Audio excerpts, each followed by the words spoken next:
चलो भाई, बहुत देर से हो गया। अब आप लोगों का थोड़ा डाउट्स देख लेते हैं। आप लोगों का कमेंट्स देख लेता हूँ मैं एक बार।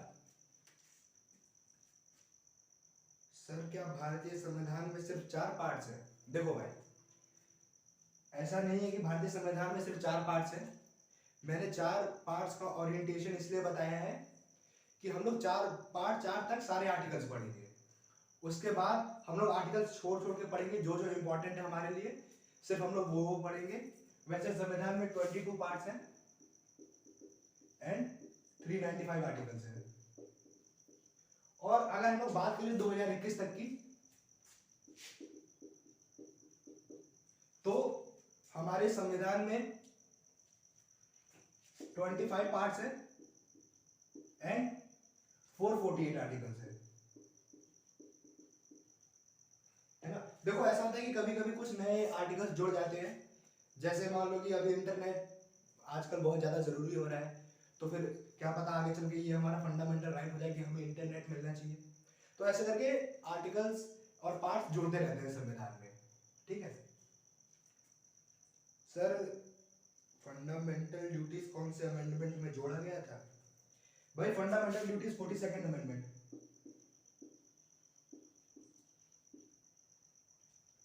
ठीक है, अच्छा ठीक है भाई।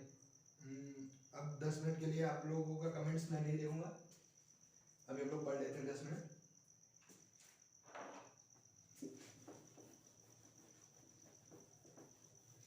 तो हम लोग अब स्टार्ट करेंगे पार्ट 1 से, जो कि मैंने बोला था कि पार्ट 1 कहां से कहां तक है। पार्ट 1 आर्टिकल 1 से आर्टिकल 4 तक है। और इस पार्ट में हम लोग स्टेट की बात करेंगे। देखो, ये जो स्टेट है, इस स्टेट का मतलब ये एमपी, यूपी, बिहार, झारखंड वो वाला स्टेट नहीं है। जब हम लोग यहाँ स्टेट की बात कर रहे हैं, तो इस स्टेट का मतलब है कि हम लोग पूरे इंडिया की बात कर रहे हैं, है ना। तो यहां से हम लोग आर्टिकल 1। अब जो आर्टिकल 1 है वो डिफाइन करता है कि जो हमारी कंट्री है उसका नाम क्या है और वो कंट्री बनी किस चीज से है। जैसे आर्टिकल 1 में है कि there will be one state. अब ये जो स्टेट है, इस स्टेट का मतलब फिर वो यूपी बिहार नहीं है। इस स्टेट का मतलब है अपनी India. There will be one state, that is, यहां पे जिन्होंने अपना संविधान लिखा है उन्होंने ये भी लिख दिया है कि अपने कंट्री का नाम क्या रहेगा। संविधान में अपने कंट्री का नाम भारत है ना। तो there will be one state, that is Bharat, that will be union of state. और जो भारत होगा वो यूनियन ऑफ स्टेट होगा। अब ये यूनियन क्या होता है, इस बारे में हम लोग डिटेल में बात करेंगे। ये यूनियन क्या होता है इसकी हम डिटेल में चर्चा करेंगे। और अगर मैं इस आर्टिकल को हिंदी में लिखूं तो भारत राज्यों का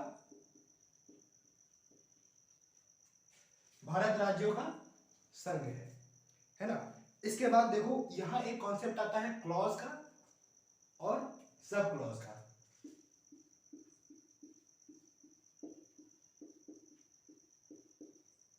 अब देखो, क्लॉज क्या होता है, सब क्लॉज क्या होता है। जैसे मान लो कि मैं कोई आंसर लिख रहा हूं, है ना।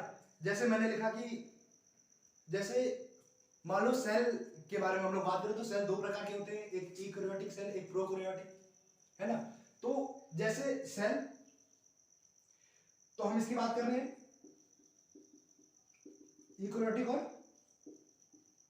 प्रोकैरियोटिक, है ना।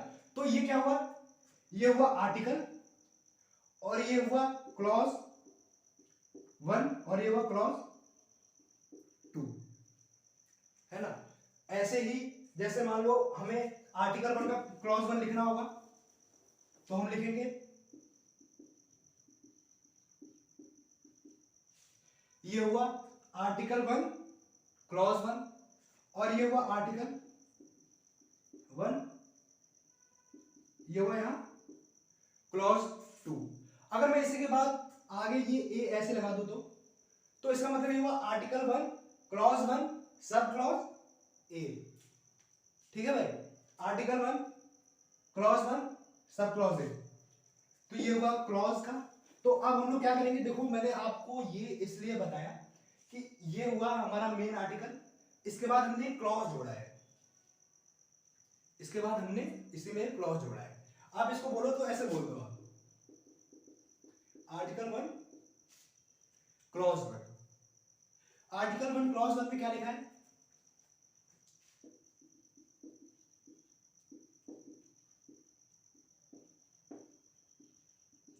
All the state of India, Bharat के जितने भी राज्य हैं, will be listed in schedule 1। मतलब भारत के जितने भी राज्य हैं वो शेड्यूल 1 में लिखे हुए हैं। अच्छा मान लो जैसे कोई फॉरेनर आया और उसने बोला कि भैया आपके स्टेट में आपके कंट्री में कितने राज्य होती, तो हम लोग बोलेंगे कि भाई आप हमारा संविधान उठाओ, उसमें शेड्यूल 1 में हमने सारे स्टेट लिख दिए हैं। जैसे अब कोई नया स्टेट हुआ, जैसे 2011 में तेलंगाना फॉर्म हुआ है ना, तो हमने पूरा संविधान नहीं बदला, हम सिर्फ शेड्यूल 1 में गए और शेड्यूल 1 में मिटा के या फिर तेलंगाना को जोड़ दिया। ठीक है, शेड्यूल 1, देखो शेड्यूल का मतलब ये है कि जैसे मान लो कि कोई किताब है, जैसे आप लोगों ने जब प्रैक्टिकल फाइल खरीदी होगी तो उसके पीछे एनेक्सर आता है, एनेक्सर टाइप, है ना, तो उसी को हम लोग शेड्यूल बोलते हैं, है ना। तो देखो शेड्यूल जोड़ने का मतलब ये है कि जैसे संविधान, अगर मैं आर्टिकल 1 के नीचे ही सारे स्टेटों के नाम लिख देता तो संविधान बहुत बड़ी किताब बन जाती और लोग पढ़ भी नहीं पाते, उसको समझ भी नहीं पाते, समझने में मुश्किल होती। अब हमने यहाँ शेड्यूल 1 जोड़ दिया, अब हम लोग जिसको शेड्यूल 1 के सारे स्टेट्स देखने होंगे वो संविधान को उल्टा खोलेगा और वहां शेड्यूल 1 जहां लिखा होगा उसके नीचे सारे स्टेट्स पढ़ लेगा। ठीक है भाई, इसके बाद आर्टिकल 1 क्लॉज 2, आर्टिकल 1 क्लॉज 2 में हम बात करेंगे, इसमें क्या है, इसमें है कि जो इंडिया है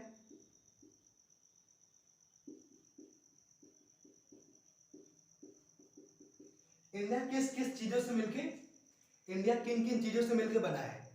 ये देखो आर्टिकल 1 क्लॉज 1, आर्टिकल 1 क्लॉज 2, अब यहां हम लोग सब क्लॉज जोड़ेंगे, sub clause A, sub clause A में क्या है, ऑल द स्टेट्स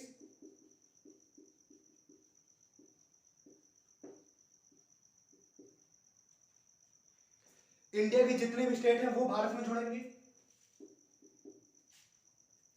जितनी यूनियन टेरिटरीज हैं,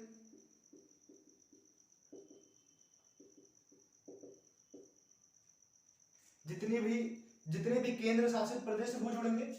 उसके बाद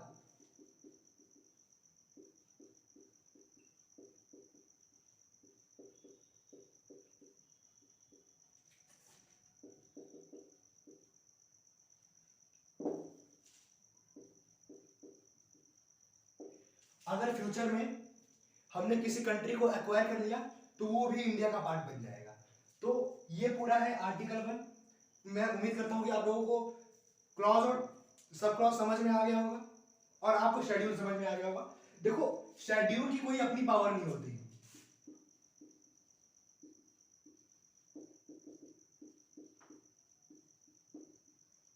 शेड्यूल की अपनी कोई पावर नहीं होती, वो अपनी पावर अपने कनेक्टेड आर्टिकल से निकालता है। जैसे आर्टिकल 1 नहीं होगा तो शेड्यूल 1 का कोई मतलब नहीं है ना, आप शेड्यूल 1 को समझ नहीं पाओगे अगर आर्टिकल 1 नहीं होगा तो, है ना। तो it draws its power from it's